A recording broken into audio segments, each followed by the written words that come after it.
Hey guys, welcome back to my channel. If you are new here, welcome. My name is Kiana and I do a lot of sewing and fashion videos. And today we are going to be making a prom dress, or maybe even 2 prom dresses. With the help of my friend, Missy over here, we are going to be draping today. You guys love watching me drape and learning how to drape, so we are going to be doing that. And before we get any further, let me show you what we are actually making. I shall put it up on the screen over here, but I gotta look at it on my iPad. Vision is to make this cowl dress out of like a charmeuse fabric. If you want to be super fancy, you could totally get like a silk charmeuse. I think the best place to get a silk charmeuse would be Dharma Trading. I will link that down below. I think it's like $20 a yard for silk, which is amazing. Get the heavier weight silk. But for all of us who do not have a large budget and we want to save money and make it ourselves, I am going to be using polyester charmeuse, and I'm going to be getting mine from Joann Fabric. So we are going to be budget friendly, we are going to be custom, we're going to be all the good things. All right, so let's just get into draping. Let's go. Okay, so starting off with draping, and sorry if my voice sounds a little odd, I have really bad allergies right now. So for draping, I want to put my fabric on the bias for the front cowl. The bias is the diagonal of your fabric, so it's that diagonal line that I just created right there. So to find the bias, I first put my fabric on grain and then gave it a good press. It doesn't need to be a square, but your fabric does need to be on grain.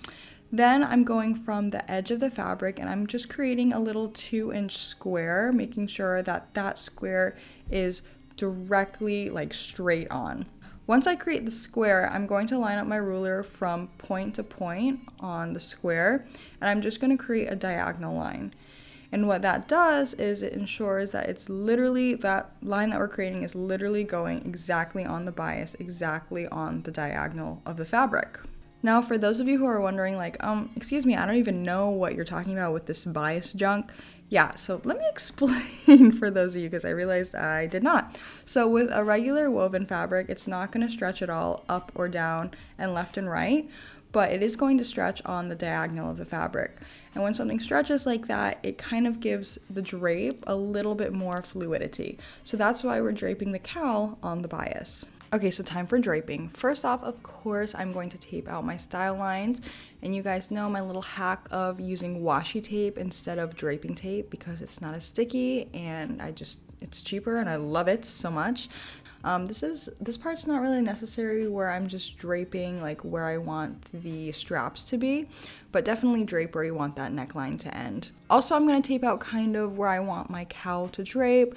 I'm taping out where I want my straps across in the back just so I have kind of a plan and I'm not just draping blind. My cowl is obviously pretty deep, but it's not like Paris Hilton iconic 21st birthday dress deep. I just like when the cowl, is noticeable, and I don't like really the shallow cowls because I think it kind of looks like the dress is just not fitting. So that's why we did this. Okay, so normally when I'm draping, I use muslin just because that's what's cheapest and that's just what's commonly used. But if you notice when I'm trying to drape it, that cowl looks literally just so awful. So I'm grabbing some cheap costume fabric that was also, I think this is from Joann's, it was like $4.99. So just as cost efficient, almost as cost efficient as muslin. But when you hold it against the form and you drape it, it will mimic that look that you're going for. It's going to give that same like ease and fluidity that the charmeuse is going to give you when you use your final fabric. And so that's why I've chosen to use this fabric for draping today. You want to use a similar fabric to your final fabric, and this fabric acts a lot more like the final fabric I'm going to use. Also, you'll notice that I'm actually draping on both sides of the form today.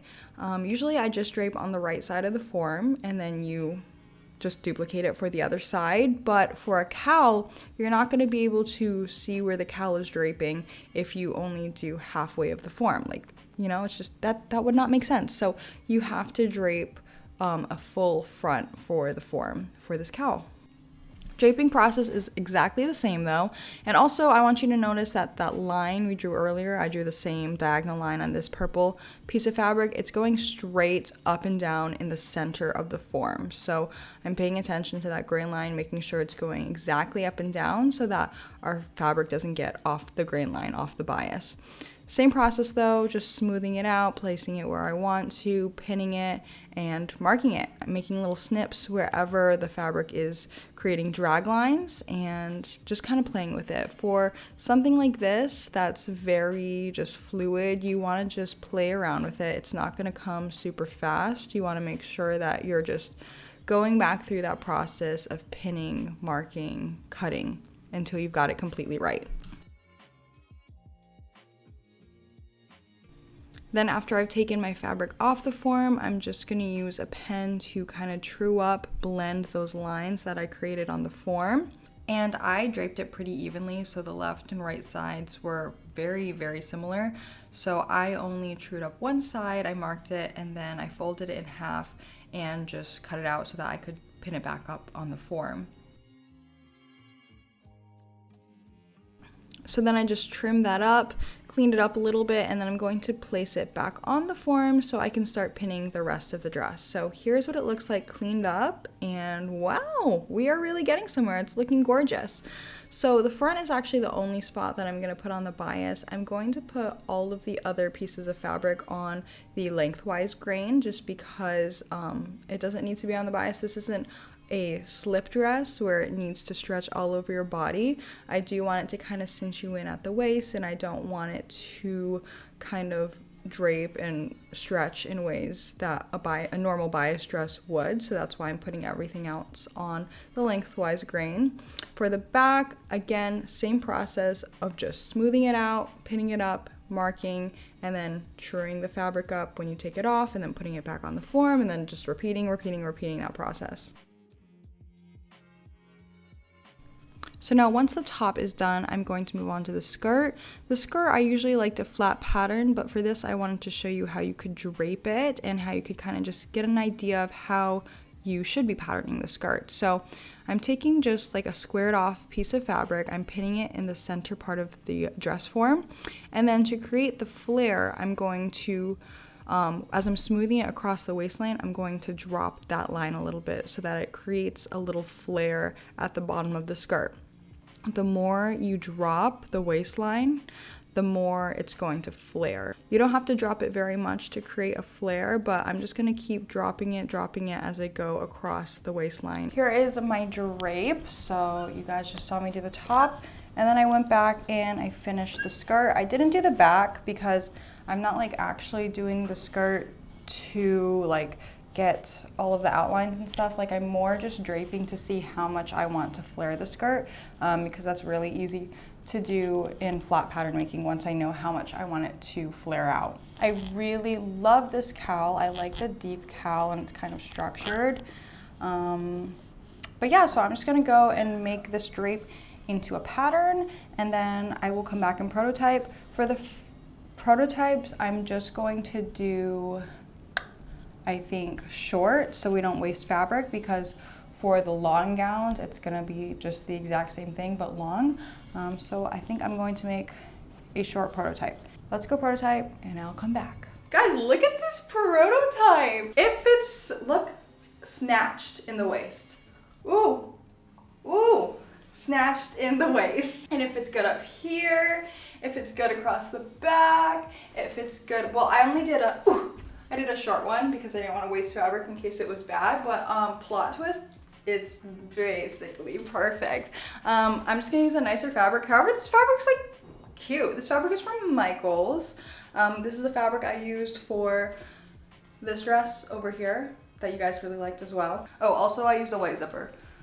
Don't judge me for using the white zipper. But there's a crossback. I like crossback for cowls because I feel like it's very secure and like this isn't gonna fall off my shoulder and then expose your whole chest. But with a cowl, with any cowl, I would definitely still use like,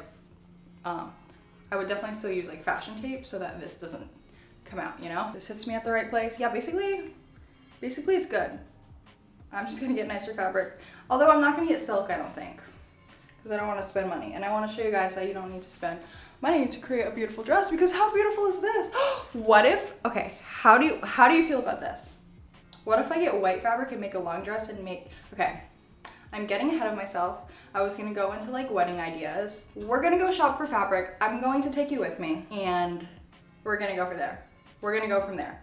I'm gonna calm down. I'll see you later. Okay, we have arrived at Joann's and we have a lot of options, but the problem is a lot of the satins are like stretch satins, and we don't want stretch because this is a bias pattern. For stretch, those things don't have a bias. You could just cut it normally and it would still drape nicely, but I want something with a bias, so I want something woven. So let me show you some options. Okay, when we first walked in, I saw this. How gorgeous is this? But there's only like 2 yards, so rest in peace. Also, I really like their crepe back satin just because it sews really well and it looks expensive, but it is a little bit thicker than what I want. I want something that drapes a little bit nicer, so this is a good backup though. Then I came over here and I saw some of this. Like, look how gorgeous this color is, but this is a stretch satin, so it's super thick, and of course it's stretched, so it doesn't have a bias. So I'm still trying to figure things out. These are our prospective suitors. First of all, like I said, the crepe back satin, a good one. It is a little bit thick. Let's do our little bias test. It does look good on the bias, but I'm afraid of how thick it is. So right now I think this is on the back burner. You can just feel like it's a little bit more heavyweight. That's why it's important to feel your fabrics in the store. This one, what is this called? This one is a sanded satin. I like the feeling of this. It's definitely more lightweight, so we're throwing this out. She's gone. This one's winning. I don't like the color that much. I think the color is beautiful. I don't really like it on my skin tone. But look at the ooh, look at how that drapes. She's good. Next, this one doesn't really have a name to it. It just says silky satin on it. Obviously, it has this like kind of like, it's like kind of textured and it's super shiny. It's much shinier than this. I think I like how this isn't like super aggressively shiny. Again, this is really lightweight, so I like it. And let's do a little test. Look at that. She's gorgeous, and I do like this color on my skin tone, but I don't like how shiny it is. This one, I don't even know why we have this still, because it does have some stretch to it. And like I said, I want a woven fabric, so she's out. I also don't like that color on my skin either. Here we have our 2 white options. This is the same as this pink, and then this is the same as this, so do with that what you will.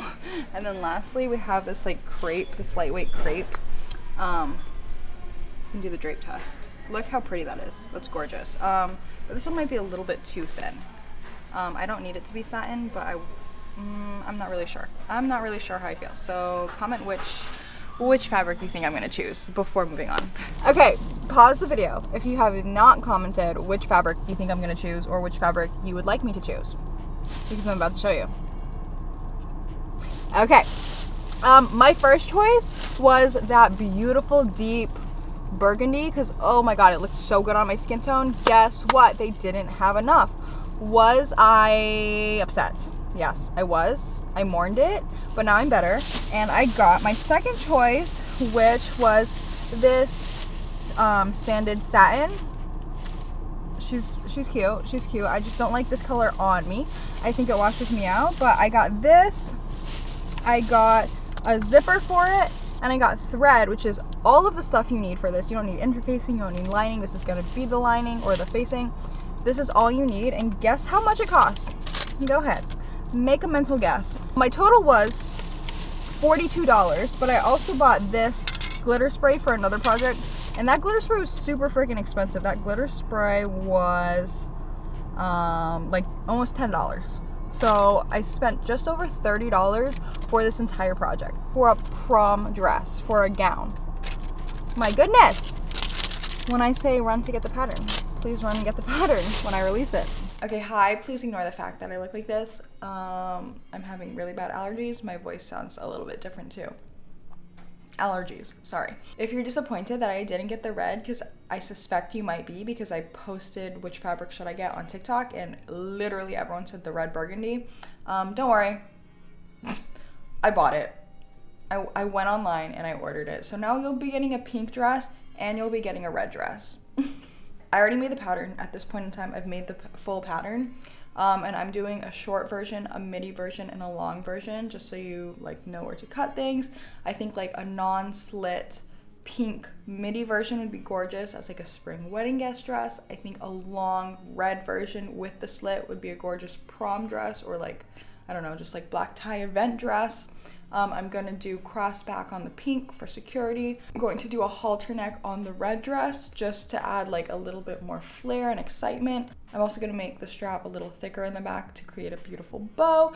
I'm gonna have variations for this pattern. I'm gonna end the video here because I already showed you guys how to pattern it like fully, and usually I show you guys like my prototyping process, but this time it ended up turning out perfect, which is a rarity in prototyping, so I don't need to show you the alterations. Yeah. Showed you everything basically. Now all that's left is to really sew the dress. So catch me in part 2 so you can see the sewing tutorial, and make sure you are subscribed with the notifications turned on so that you don't miss when I drop the sewing pattern, so that you can get a little discount. Anyways, make sure you like this video if you liked it at all, or if it helped you in any which way. It would really help out my channel, and it is the easiest way to support your favorite creators for free. Also, feel free to follow me on Instagram and TikTok. My handle is Kiana Panolo. And yeah, I think that is everything. So I will see you guys next time. Bye.